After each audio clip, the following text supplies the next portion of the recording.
Greetings. I'm Dr. Pearl John from Logos Management and welcome to the Other 167. We continue our series on the women of the Bible, and today we dive into the narrative of Rebecca, the seventh woman in our journey of faith, strength, and purpose. Rebecca's narrative is a tale of divine guidance, bold decisions, and at times complicated choices. Her life was one marked by moments of great faith, generosity, and intelligence, but also instances where human frailty led to the stirring of tension and division.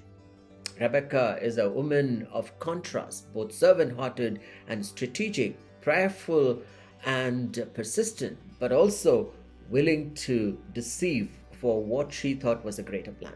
And though her story includes missteps, Rebecca's life points towards deeper themes of purpose, choice, and God's overarching sovereignty.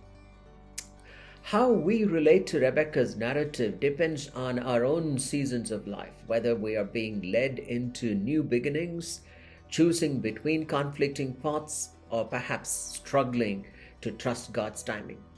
Today we'll explore Rebecca's narrative through three lenses. 1. Divine destiny and decision making. 2. Service and sacrifice. And 3.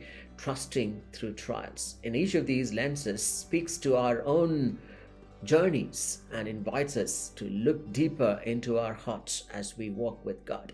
Let's start with divine destiny and decision making. And the reference is Genesis chapter 24, 12 to 19. We know Rebecca's narrative. It begins with a powerful moment of divine guidance. Abraham, now who is old and nearing the end of his life, sends his servant to find a wife for his son Isaac.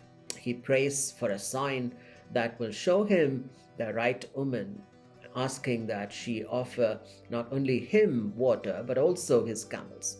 A small but significant act of kindness. Rebecca appears in the scene at the well, not by coincidence, but by divine appointment, and the servant had his prayer answered when she did exactly what he had asked God for. And we read that in the 24th chapter of Genesis.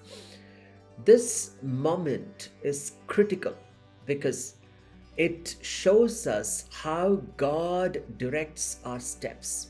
Rebecca was not just an ordinary woman at the well. Her actions displayed a heart of service and selflessness, qualities that aligned with God's plan for her to become Isaac's wife. Have you ever had one of those moments when it felt like the different moving parts aligned supernaturally and something happened that felt beyond chance? Perhaps you were praying for guidance in your career, and one mentor out of nowhere appears with an offer. Maybe you were searching for purpose, and God led you to an opportunity that seemed to answer your deepest needs. These moments are not accidents, they are divine appointments. Rebecca's narrative reminds us that God has already mapped out divine moments in our lives. Sometimes they come when we least expect them, like Rebecca just going about her daily chores. Our role is to be ready, willing, and attuned to God's voice. When we approach life with a heart of service, we open ourselves to be part of God's larger story, just as Rebecca did. Let's move on to the second lens, service and sacrifice. And we find this in Genesis 24, 22, 25. One of the most remarkable characteristics of Rebecca was her willingness to serve without expectations of reward or recognition. When the servant asked for water, Rebecca not only gave him a drink but also offered to draw water for his camels. Drawing water for a caravan of camels was no mean task. Camels drank up to 20 gallons of water each, and there were possibly 10 camels with the servant. This was an extraordinary display of kindness and effort. This act of service shows us that Rebecca was a woman of both great generosity of heart and sacrifice of time and effort.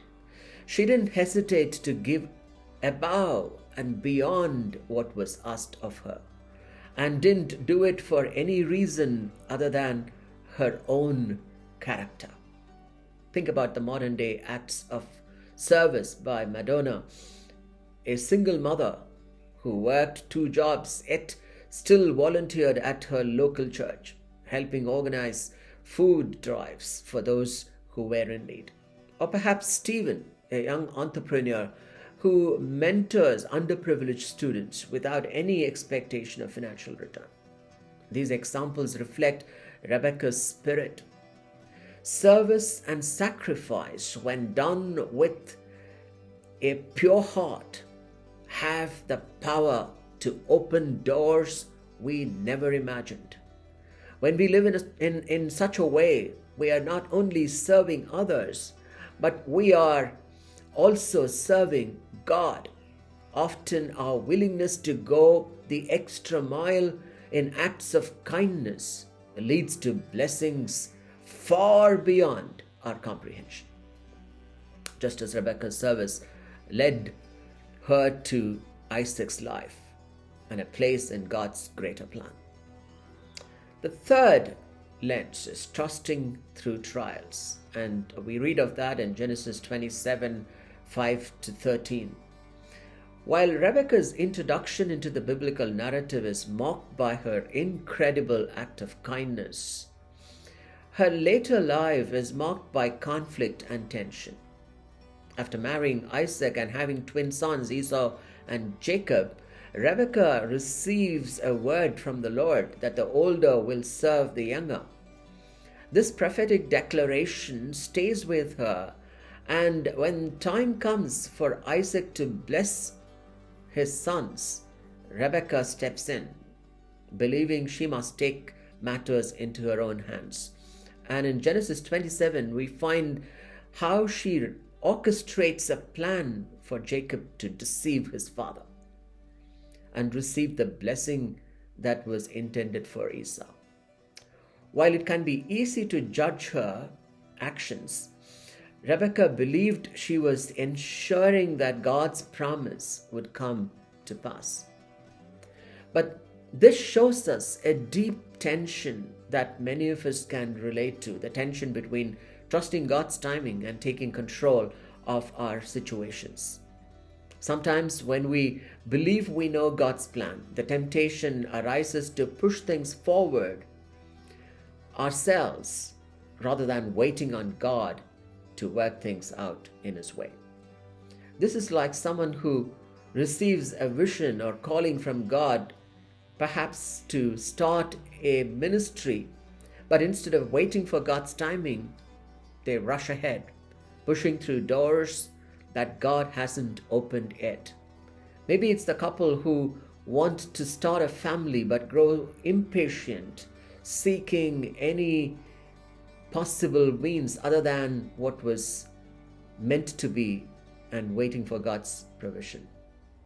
Rebecca's narrative reminds us that even with the best intentions, we can sometimes jeopardize God's perfect plans.